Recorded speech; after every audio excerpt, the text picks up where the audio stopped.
Welcome to another round of Master Phil in your corner. With me, Master Phil, this is episode number 87 entitled You Don't Know Squat. And we have with us a very special guest, good friend of mine, the peak of the peak, the top of the mount, as far as strength, weight training, powerlifting goes, is the Godfather of American Powerlifting, Marty Gallagher. Marty, say hello to the audience here. Well, hello, Bill. You forgot our most important accomplishment. Our book, Ferocious Fitness. that was when we got to really know each other, and it was just I love that. I love that book. I happened to come across that book the other day. Oh yeah. And I went back to it and I said, this thing is good. I like the photos. I like the layout. I like the caption. I liked everything about it. I like the flow. Mm-hmm. And if any of your listeners out there don't have it, they should beg, borrow, or steal a copy. Absolutely. It's funny. My prior podcast, the other guy doing the pictures with me, Kyle Farrison, I'm getting him ready for his last fight. We're going to do it at Mohegan Sun. It's a professional bout. Excellent. So getting him ready. So we're going to take that on May 6th. We're going up to Mohegan Sun. When is that? That's going to be May 6th. May 6th. Okay. Yeah, Connecticut at the Mohegan Sun casino there. So good amount of time. Oh yeah. We started hitting it today. So Okay. We're getting it.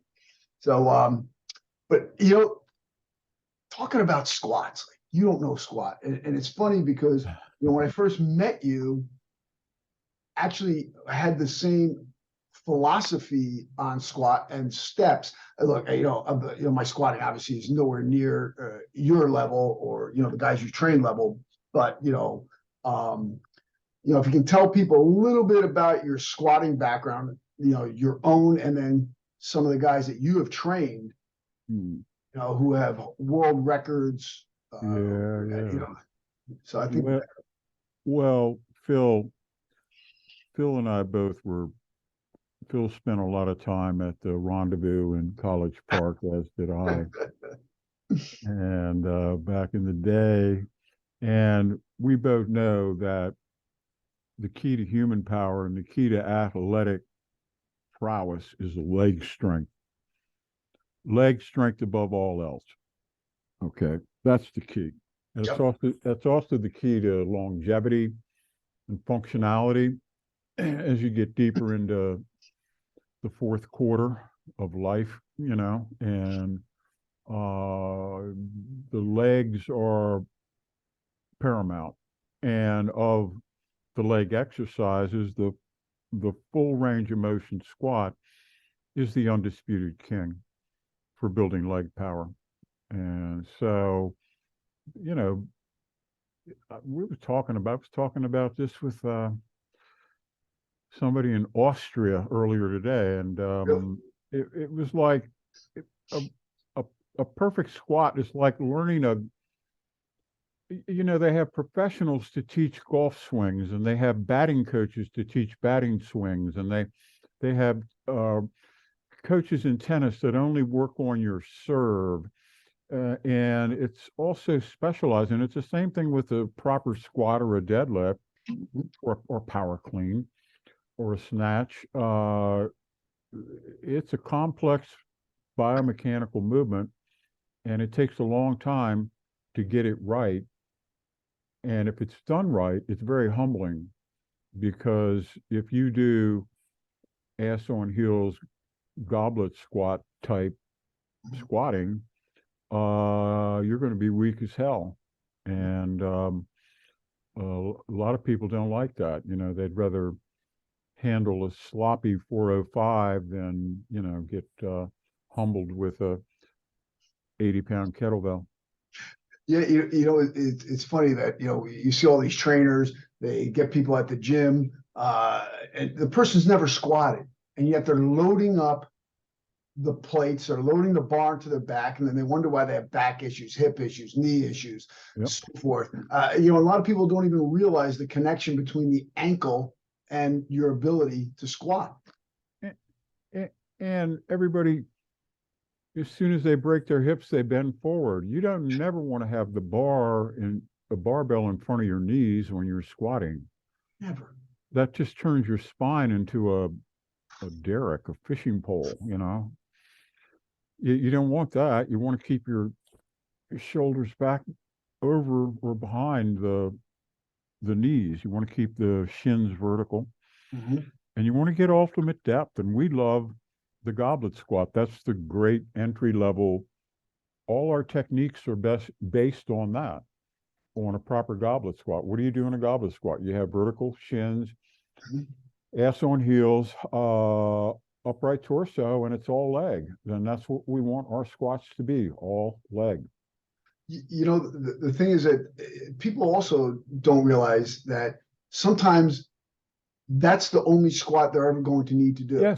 Yes. What? I mean, when I was squatting 315 for 5, deep. Yes. An 80-pound. Well, I didn't use a kettlebell. I used a dumbbell, but same thing. Tucked under my chin. 80 pounds for 5 gave me all I could handle. So the question becomes, why would a civilian ever have to put a barbell on their back if they do the proper goblet squat? Now, I will say this, at some point, it almost seems harder to get the bell into position or than to squat it. Yeah. Right. Well, I mean, seriously, I mean, it's tough to get a big bell into position. And at that point, optimally, what we like to do is either go to the double kettlebell, right? Yes. Or go to the front squat. Right.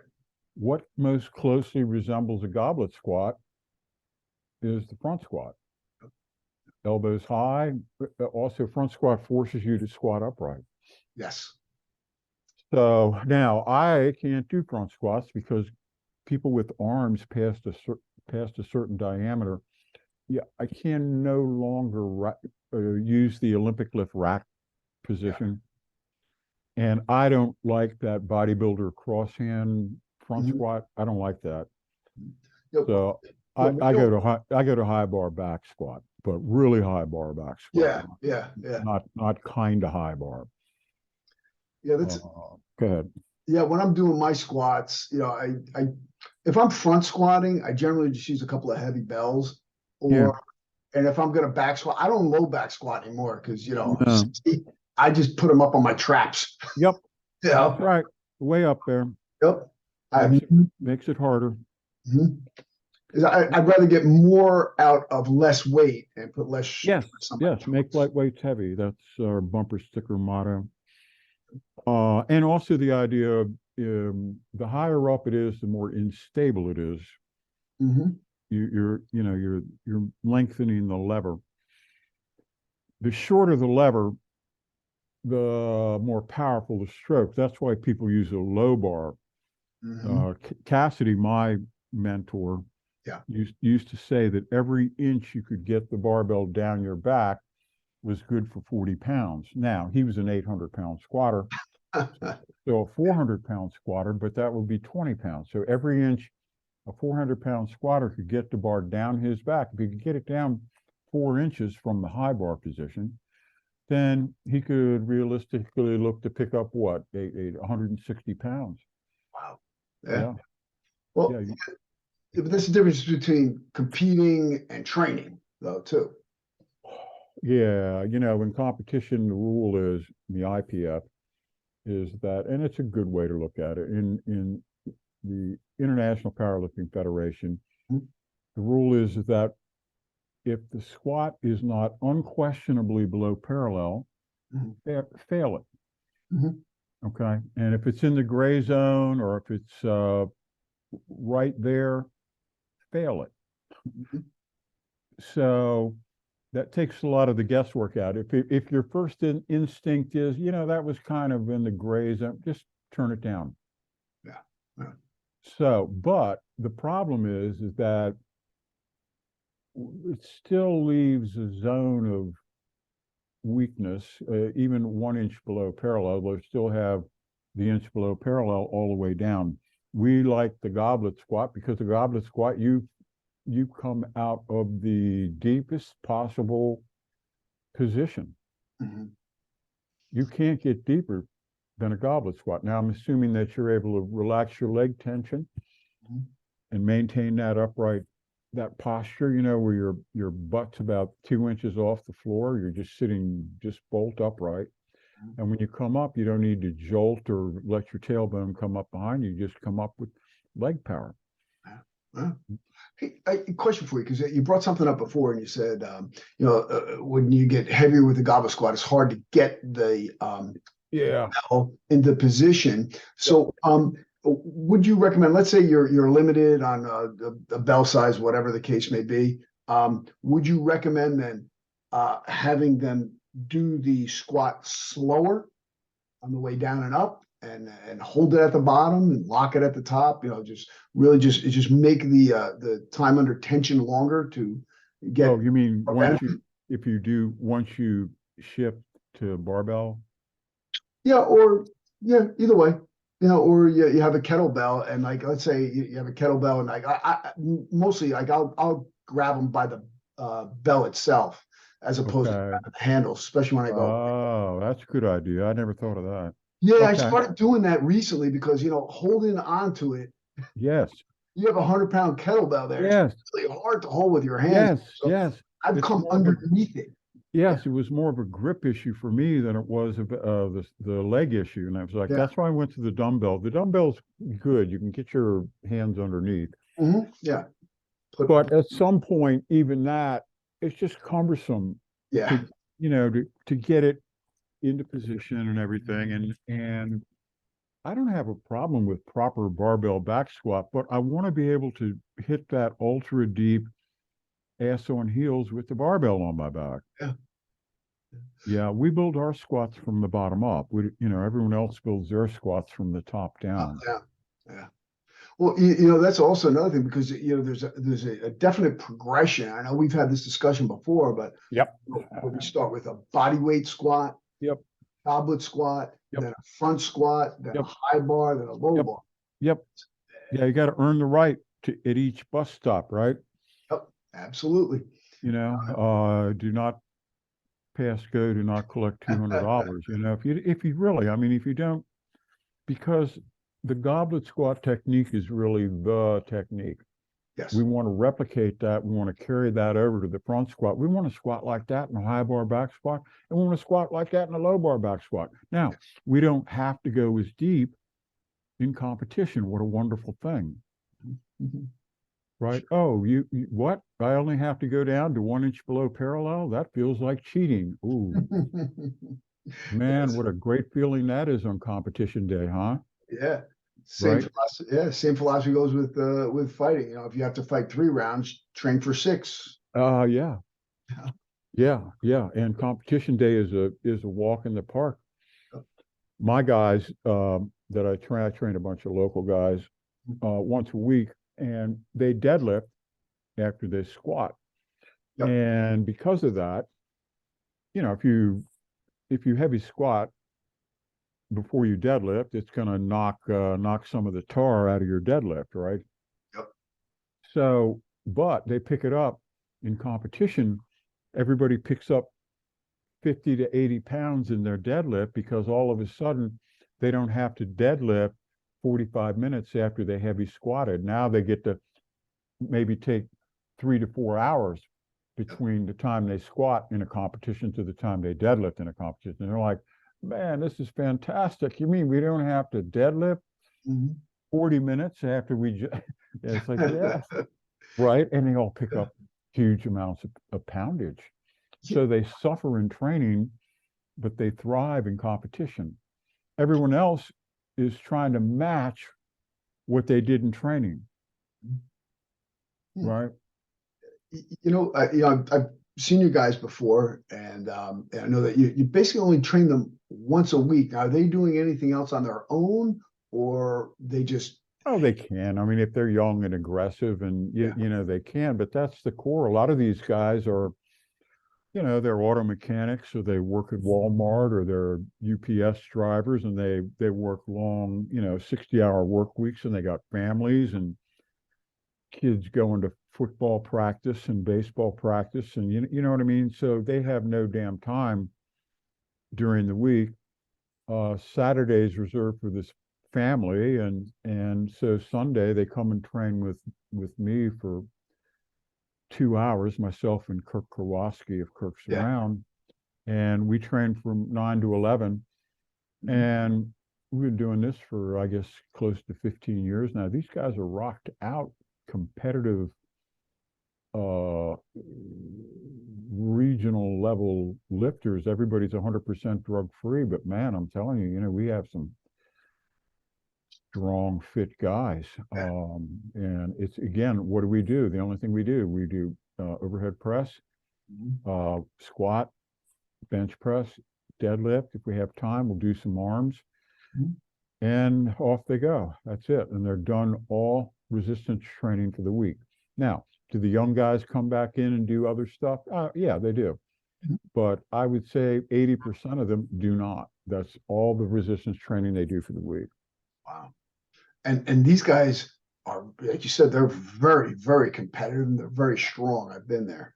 You Yeah. know, Yeah. Oh, it's, yeah. It's not a compromise thing. I I was introduced to it Mhm. way back when you know who I'm going to talk about is Mark Chalet. Yep. Mark was a minimalistic of minimalists. He was a minimalist of minimalists. He would train on Monday. He would work up to a single rep in the squat and the Yeah. bench press. And on Thursday, he'd work up to a single rep in the deadlift. That was it. Yeah.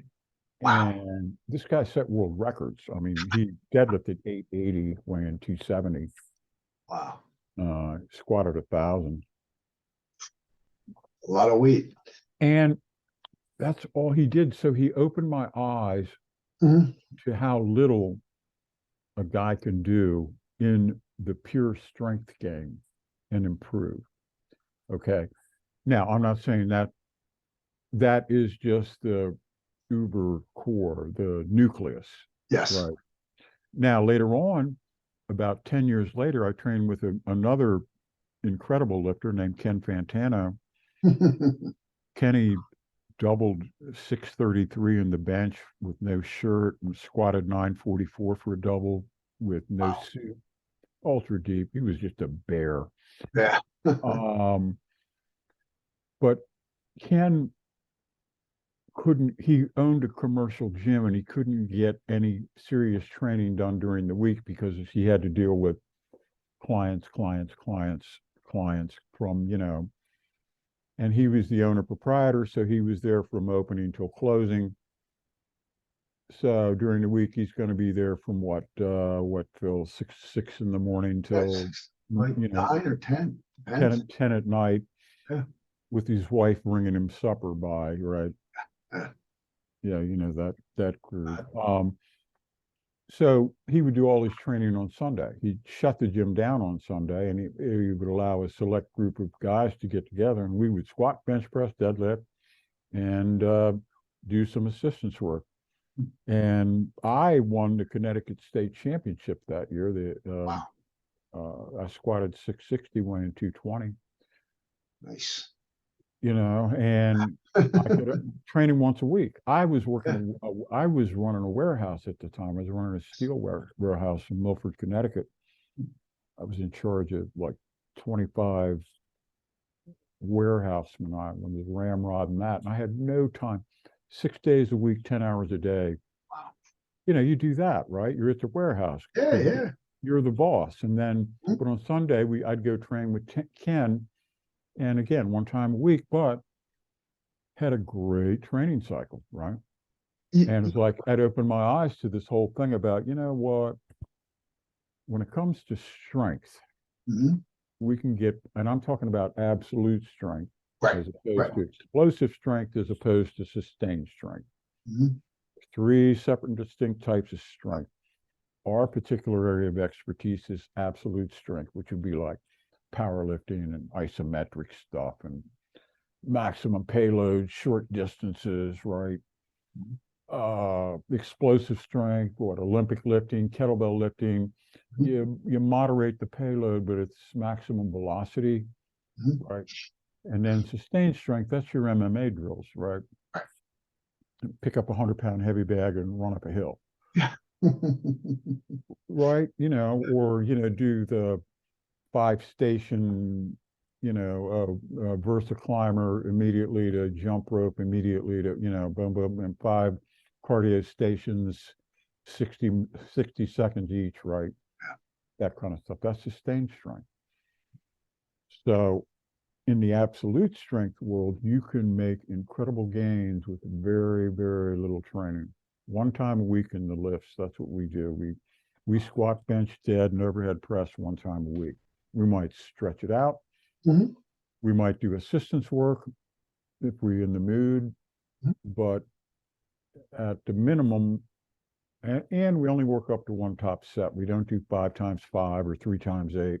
That's what I was going to ask you that. Now, what would you do as far as sets go? I mean, you start the uber core, the irreducible core of absolute strength and minimalism is you work up to a top set in each of the 4, we call them the core 4 lifts, 1 time a week. But each week we're expecting a slight improvement in either reps or poundage. We periodize for 12 weeks. We like 12-week cycles.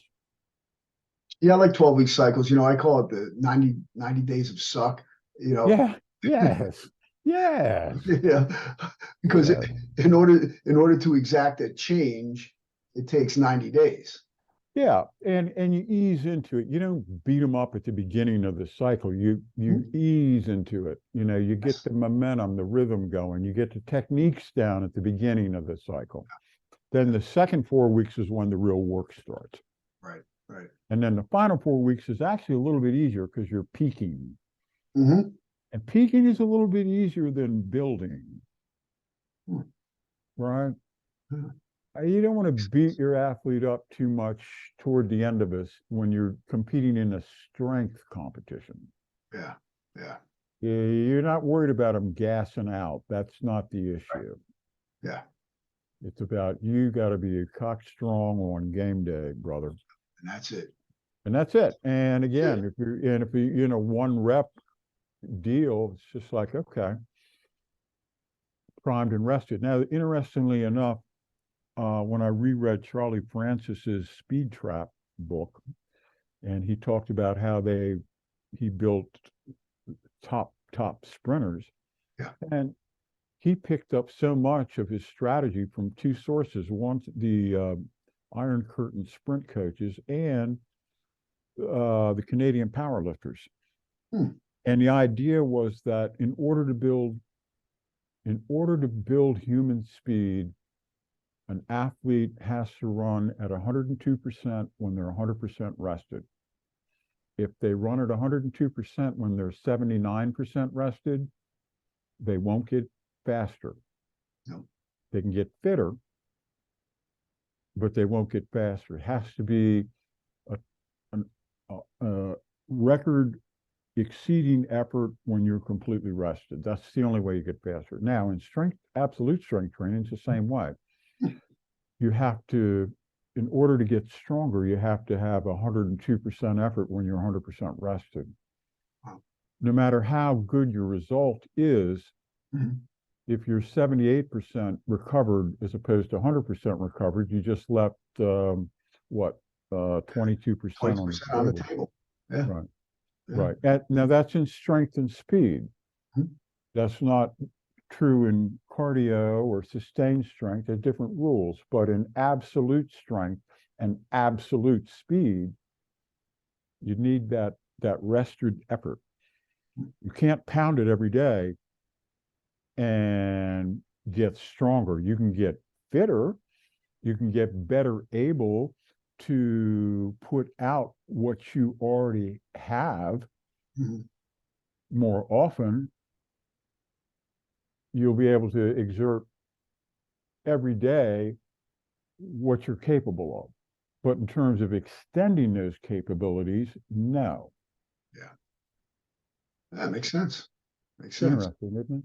Yeah, it really is. It really is. Because always I'm always messing around. I mean, we've known each other for a while. I'm trying to always not really messing around, but experimenting. Let us say, trying to figure out like what my optimal routine is. What how you get the best bang for the buck, and like I said, I do these like 12-week cycles. Like I'm doing a new 12-week cycle right now. Seeing how that works. But you have a lot of you're like the military guys. You have a lot of different elements. Yes. Yes. I would say this. I think that our value is that let's say a younger version of you, right? All I would need to maximize your power and strength, I would say, give me 1 hour a week, and then go do your other stuff. Yeah. And I can increase your raw Tyson type power by 40%. Yeah. Right. Just the pure muscle and brute strength. Yeah, that force. That's actually relatively easy to attain, and it doesn't take a lot of time if you know what you're doing and how to do it. And that's why people come to see you. Yeah. How can people reach you? I am at mgso1 at Comcast.net. I think it's .net. Yeah, it is .net.